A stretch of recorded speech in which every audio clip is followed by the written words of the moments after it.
नमस्कार, मी सुवर्णा. दुपारी 2च्या महाराष्ट्र अनलिमिटेड या बुलेटिनमध्ये आपल्या सगळ्यांचं स्वागत. सविस्तर घडामोडी आपल्याला पाहायच्या आहेत, मात्र सुरुवात हेडलाईन्सनी.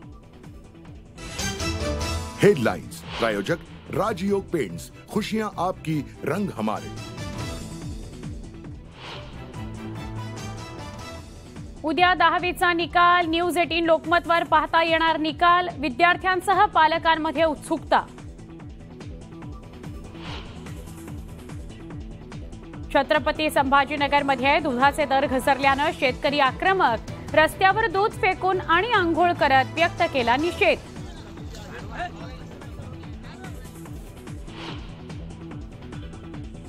जळगावात भर दिवसा बँकेवर दरोडा. चाकूचा धाक दाखवत 15 लाखांची रोकड लंपास. बँक व्यवस्थापकावर हल्ला. फरार आरोपींचा शोध सुरू.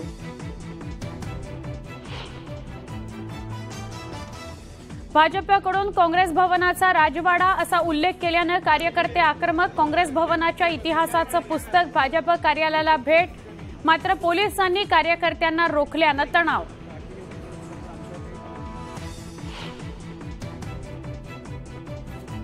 $500 कोटी 5 स्टार हॉटेल प्रकरणी रवींद्र वायकरांच्या अडचणी वाढण्याची शक्यता. बीएमसीच्या 6 अधिकाऱ्यांना ईओडब्ल्यूची नोटीस.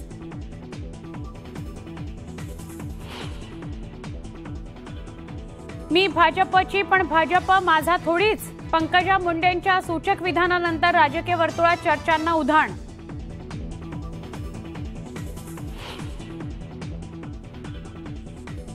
मनसे अध्यक्ष राज ठाकरे रायगडसाठी शिवतीर्थहून रवाना. शिवराज्याभिषेक सोहळ्यातील उद्याच्या कार्यक्रमात होणार सहभागी.